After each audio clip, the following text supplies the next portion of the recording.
Du coup, voilà. Je ne sais pas trop ce qu'elle fait, un peu, machin.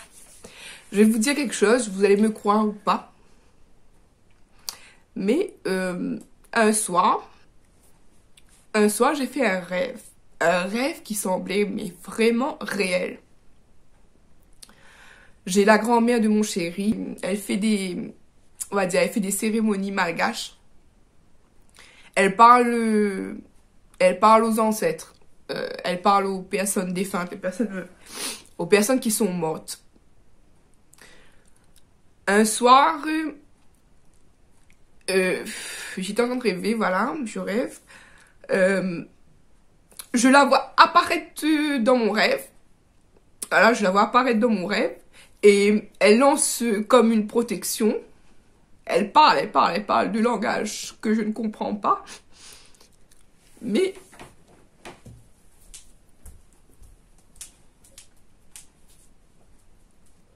donc du coup, elle parle d'un langage que je ne comprends pas. Moi, je comprends pas le malgache.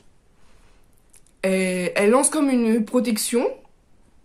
Et dans le rêve, je vois l'autre, la propriété en question. Je la vois. Et je vois que le même action qu'elle faisait à chaque fois dans ma cour, je vois que la grand-mère, c'est comme si que par l'action qu'elle faisait, elle a fait une prière, je sais pas, elle a fait une invocation dans sa langue malgache et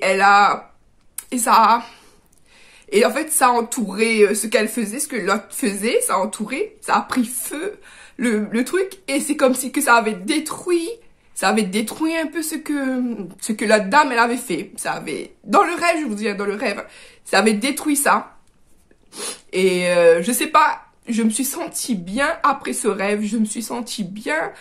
Je sais pas, j'avais comme à chaque fois comme une boule au ventre, je sais pas, j'étais tout le temps pas bien, là je me sentais, je vais pas vous dire bien, mais je me sentais mieux, je sais pas, c'est comme si qu'elle m'avait fait comprendre qu'elle priait à chaque fois pour nous, que rien pouvait nous arriver. Voilà. Après ce jour-là, j'ai téléphoné à mon chéri, je lui ai expliqué ce qui s'était passé. J'ai dit, chéri, écoute, voilà, j'ai rêvé, il s'est passé ça, dans la cour, et puis j'ai rêvé de ta grand-mère. Elle détruisait un peu ça. Il me dit, chéri, ben, tu sais que ma grand-mère, à chaque fois, elle prie. À chaque fois, elle demande du bien pour nous. À chaque fois, c'est pour ça qu'elle parle. Elle parle aux ancêtres. Elle veut pas qu'il nous arrive quelque chose. Donc, je ne sais pas si, voilà. Il y a des gens qui croient, il y a des gens qui croient pas. Moi, je vais vous dire, je suis catholique. Je crois à ce que moi, mes parents m'ont appris. Je crois en ce que moi, je crois. Je ne suis pas dans tout ce qui est malgache, malbar, etc. Je ne connais pas tout ça. Je vais vous dire que j'ai même pas envie de savoir. Je veux dire, chacun sa religion, chacun son truc. Mais je crois que vraiment, ce jour-là, elle m'a quand même sauvée, puisque en parlant avec d'autres personnes qui pratiquent la religion tamoule, en expliquant ça à ma mère et tout, on s'est dit, ben tiens, ben, ça se pourrait qu'elle voulait te faire du mal en mettant quelque chose de mal à chaque fois dans ta cour. Que peut-être elle voulait te faire partir de là. Et même ma mère, du moment que je lui ai raconté ça, on a commencé à chercher quelque chose d'autre pour moi. On a commencé à chercher quelque chose d'autre.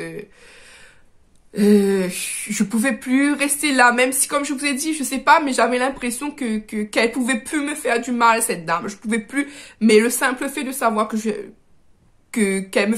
allait me faire quelque chose, le simple fait de savoir que ça aurait pu m'arriver quelque chose à moi ou aux enfants, je voulais plus rester là, ma mère voulait plus que je reste là, Yannick voulait plus que je reste là. Déjà, après ça, Yannick, je sais plus, je crois qu'il avait pris un congé ou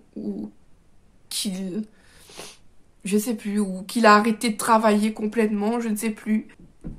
Ouais, je crois que c'est ça. Je crois que c'est à partir de là qu'il a arrêté son travail et que, un peu à cause de moi, quoi, qu'il devait être 100% avec moi. J'avais tellement peur de tout. Donc, voilà. Mais c'était pas fini encore. C'était pas encore fini. Enfin, voilà. Donc, comme je ne trouvais pas de logement, je ne trouvais rien d'autre. J'avais mes demandes de logement n'avançaient pas. Ça commençait à faire 8 mois que j'étais là-bas. 8 mois que je supportais tout ça. 8 mois que j'en pouvais plus. J'ai commencé à faire quelques week-ends chez ma maman. Ma maman me disait de venir, que moi que je fasse quelques week-ends chez elle et que je rentrais en semaine pour que Nikan puisse partir à l'école. Au début, on faisait comme ça. Mais d'ailleurs, quand on a commencé à faire comme ça, ben, ils ont commencé à prendre le poulailler. J'avais plus de poulailler. J'avais pas encore dit que j'allais partir, hein. Ils avaient pris mon poulailler, c'est-à-dire les voisins et tout. Ils étaient complices de ça. Pas les voisins, comme je vous ai dit, pas la fenêtre qui donnait au début de ma cour, hein. Les autres voisins qui passaient dans ma cour avec le service Malbar et tout. Donc eux, ils ont pris mon poulailler. C'est-à-dire que quand j'étais chez moi en semaine, je les voyais passer, mettre leurs animaux à eux, etc. Donc j'avais plus de cour, j'avais plus rien. Comme je vous dis, on avait juste 4 murs. Façon de parler. J'avais juste la maison, le bâtiment comme point de repère, quoi. Voilà. Donc c'était comme ça, comme je dis, on faisait ça. Le week-end, j'étais chez maman. Et puis la semaine, j'avais pas le choix. Nikan partait à l'école, il était encore petit. Il était en CP. Donc on a fait comme ça jusqu'à la fin de l'année scolaire de Nikan. Donc j'ai fait 9 mois à peu près en tout dans ce logement. Et voilà, quand j'ai décidé de vraiment partir, je suis allée voir la maman de la proprio. Quand je voulais partir, j'ai pas écrit de courrier pour cesser la location, sachant qu'on n'avait pas fait l'état des lieux et qu'elle m'avait dit que ça se ferait à l'amiable. Donc quand je voulais partir, j'ai parlé à la dame, je dis voilà, elle m'avait dit que de lui dire 1 mois à l'avance. Donc j'avais décidé de lui dire voilà que je voulais déménager, que je voulais partir. Elle m'a dit oui, mais de toute manière, ça se voyait que tu voulais pas ici. De toute manière, ouais, tu avais toujours un problème, tu étais toujours spécial, voilà. Comme ça. Après, elle m'a dit oui, ben il faut que je lui paie le loyer du mois que j'étais et le loyer du mois prochain. J'ai dit oui, ben vous m'aviez pas dit que quand j'irai, il suffisait de vous dire. Non, il fallait que je paye 2 ou 3 mois de loyer en plus, je crois qu'elle m'avait dit. Et de laisser le aide-logement pour l'instant pour que ça me revienne moins cher. Déjà ça j'étais d'accord, mais voilà qu'il faut aller faire un état des lieux de sortie. La blague, hein. La blague, état des lieux de sortie alors qu'on n'a même pas fait état des lieux d'entrée. Le pire. Ok, je lui ai dit oui, ben là pour l'instant j'ai pas encore tout retiré. Elle me dit oui, mais quand même, on sait pas quand est-ce que tu vas revenir. Je vois que la semaine tu t'enfermes et le week-end t'es pas là, donc il faut faire l'état des lieux là, même avec tes meubles, même machin. Je dis ok. Elle commence à rentrer et voilà qu'elle me dit j'ai cassé la porte. J'ai enlevé un accord. Elle me dit j'ai fait ça, j'ai fait ci. C'est moi qui ai mis les traces de pieds sur le mur. C'est mes enfants qui ont fait ça. Mes enfants cassaient ça. Mes enfants cassaient ci. Il n'y avait pas ça là. Il y avait une porte là. Elle commence à m'inventer n'importe quoi. Et devant Yannick était là. Mais Yannick commence à s'énerver une fois. Une fois, il commence à s'énerver. Il commence à lui rentrer dessus. Je le retiens parce que j'ai vu qu'il allait de l'avant. Je l'ai retenu. Je dis non chérie. Tu regardes, je dis non chérie. C'est bon, si on a fait ça, on va payer, on vous payera. Ok. Je voulais pas d'histoire. Moi, je voulais juste me tailler, dégager de là et puis en parler. Et comme je vous dis, on n'avait pas encore levé nos affaires. Donc, elle nous dit ça. Et Yannick dit oui, ok, ben, vous prenez sur le loyer qu'on va vous payer, etc. Et quand est-ce que vous nous rendez notre caution? Parce que dans ce temps-là, c'était 3 mois de caution. Donc, le logement, c'était 550, je crois. 550 fois 3, donc ça revient quand même à quelque chose.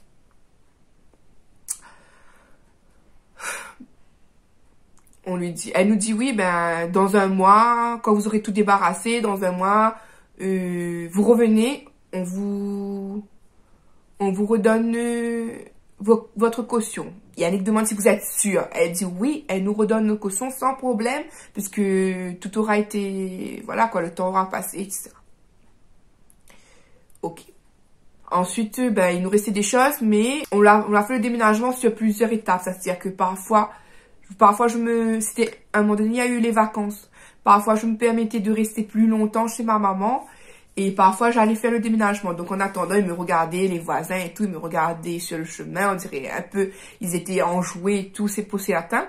Pas la voisine dont on a fait une certaine sympathie. Elle, non, elle était un peu triste, quoi, parce que je pense que j'étais un peu la seule personne à qui elle parlait, à qui elle demandait des services et tout. Donc, voilà. Tout le reste me regardait, regardait ce que j'avais, regardait chaque fois que le camion venait, etc. Puis on a décidé de pas y aller pendant une semaine. Si on se repose, on n'y va pas une semaine, voilà. On y retourne. Il nous reste plus grand chose dans la maison. Le peu que l'on avait, ils nous ont quasiment tout volé. Même les bacs de peinture qu'on avait pris pour justement repeindre, parce que la saleté de femme avait dit que c'était nous qui avions mis les traces de pain. On avait pris des bacs de peinture, des rouleaux de peinture, des outils. On allait tout remettre en état, quoi.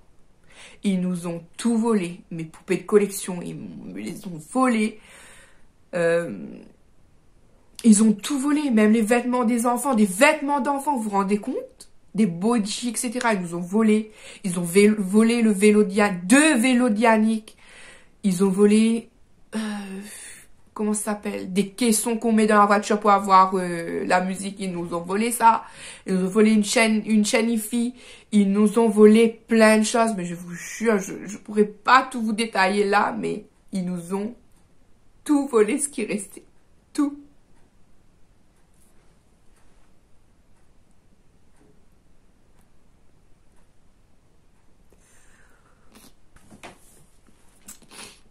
Ouais, même si de l'eau a coulé sur les ponts, ben c'est toujours difficile de raconter cette histoire, quoi. Donc ils nous ont tout volé. Alors quand Yannick a vu ça, moi je suis montée encore une fois chez la dame, je lui ai dit voilà, écoutez, ils nous ont tout volé, je sais pas qui, ils nous ont tout pris, il nous restait des choses dans la maison, on n'avait pas tout déménagé, ils nous ont tout pris. Elle est venue voir, elle a regardé, elle a dit « Mais il n'y a pas de trace de vol, appelez la police !»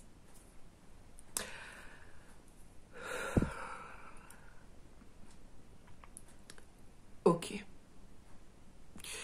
Comment on allait aller à la police? On n'avait plus aucune facture, on n'avait pas de preuve qu'on avait perdu ça, on n'avait rien, aucune preuve.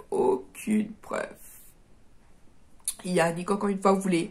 C'est moi qui étais allée voir la dame pour dire, voilà. Ils nous ont tout volé, quoi. Comme je vous dis, elle est venue, elle a dit, ouais, mais appelez la police s'ils vous ont tout volé, voilà. D'un air vraiment, mais encore une fois, sous un noir à fond, quoi. Voilà, quoi. Donc, j'ai pas porté plainte. On n'a pas porté plainte. J'ai appelé maman. Je lui ai dit en pleurs, maman, voilà, encore quelque chose. Encore une fois. Jusqu'à la fin. Ils nous ont volé. Ils nous ont tout pris. Tout ce qui restait. Comme je vous dis, même un bac de peinture, quoi. Enfin, même des bacs de peinture. Même des outils, même des carrelages. On avait des carrelages en réserve. Même des carrelages. Ils nous ont volé des carrelages. Donc, voilà, quoi. J'ai dit à maman a dit, écoute, calme-toi, c'est pas grave. Il y a un Dieu en haut, il y a un Dieu, voilà. Difficile de me calmer, difficile de calmer Yannick.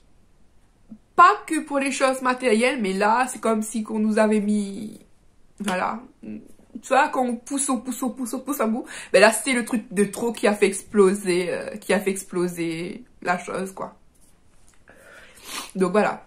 ce que Yannick a décidé de faire, vu que la dame, la vieille dame, elle a fait des, on va dire ça, un foutant avec nous, on va dire, hein, vu que qu'elle semblait ravie de ce qui nous était arrivé. C'était nous qui avions payé les installateurs de téléphonie et tout. Yannick a décidé de bousiller les prises que nous, on avait installées. Voilà, je sais que c'est pas bien. Je sais que c'était un esprit de vengeance. Je sais, voilà. Mais il y en avait pas. Il y en avait que dalle au début. C'est nous qui avions tout installé. Les câbles au-dessus de la maison, c'est nous qui avions installé. Mais il n'a pas enlevé les câbles. Il a juste fait exploser les boîtiers muraux. Ceux qui étaient à l'intérieur de la maison, qu'il y en avait pas, je vous rappelle, au début. Donc il a dit oui, voilà, ils ont rien de plus que nous. Il les a fait exploser quoi, les boîtiers. Voilà. Donc voilà, on continue de débarrasser le peu de choses qu'ils nous ont laissées, quoi. Voilà, je vais vous dire que il nous restait que des culottes, des sous-vêtements que j'avais même pas envie de prendre, mais que voilà, j'allais pas laisser mes choses comme ça, quoi, des chaussettes, etc. Il restait que des choses comme ça.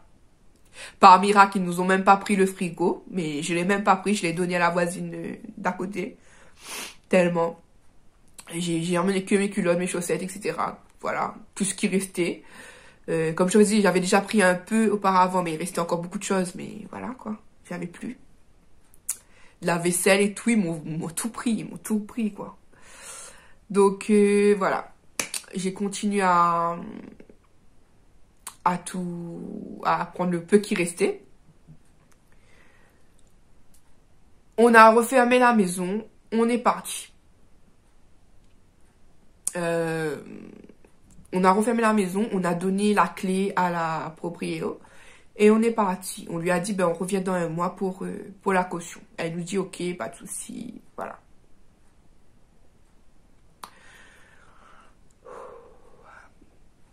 Le temps passe. Moi, ma mère m'avait prêté son appartement pour rester à l'intérieur encore. Mais ainsi maman, parce que je serais devenue folle. Je serais devenue folle là-haut. Vraiment. Vraiment. Peut-être même me suicider à force. Parce que... à force d'avoir subi tout ça. Mais bon. Voilà. Le mental a été fort, quand même. Faible, mais fort quand même. Dans le sens de dire que j'ai des enfants, quoi. J'ai des enfants. Ouais.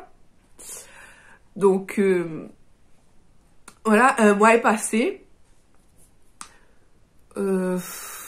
J'ai décidé de plus remonter, moi, j'avais plus rien à payer, il fallait juste aller récupérer l'argent de la caution, donc j'ai envoyé Yannick et mon tonton chinois, quoi.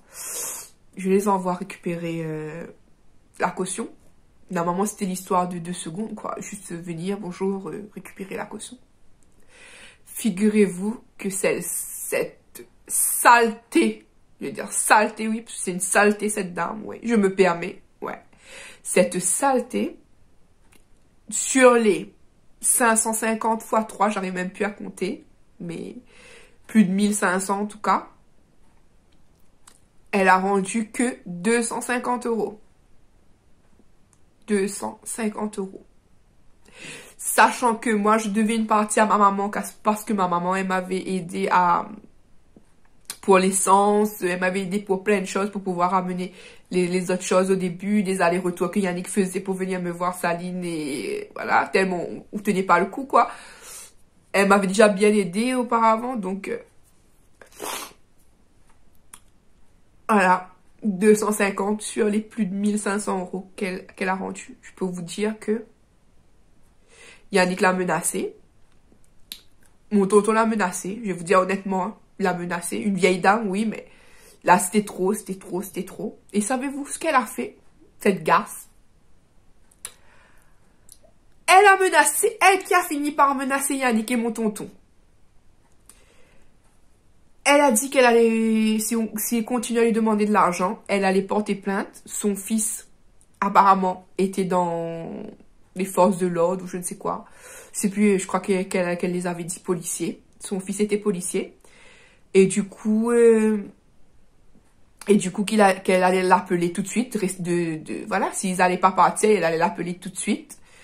Et que, voilà, que c'est eux qui allaient finir en prison, quoi. Donc, voilà. Au final, c'est elle qui a gagné. Ah. Voilà, je m'excuse d'avoir fondu en larmes tout au long de la vidéo. Voilà, comme je vous dis, c'est une vraie histoire, donc je me permettrai pas de vous raconter des bobards ou quoi que ce soit. C'est une histoire qui touche. Moralité de l'histoire, je vous en prie. Ne vous faites pas avoir par les propriétaires. Ne vous faites pas avoir du tout par les propriétaires. Faites votre état des lieux d'entrée, faites votre état des lieux de sortie. Notez tout, tout. Ne croyez en personne, ne croyez en personne. Parce que quand tout tourne mal, il y a personne qui est auprès de vous à part votre famille, je vous jure. Hein. Voilà. Voilà. Cette vidéo est terminée. J'espère que mon histoire vous aura plu, qu'elle vous aura touché, que ça vous servira à vous ou à vos proches. C'est le but de cette vidéo, que vous ne faites pas avoir comme moi, pas du tout. Moi, quant à moi, je vous fais à tous et à toutes de très gros bisous et je vous dis à bientôt pour la prochaine vidéo. Bye bye.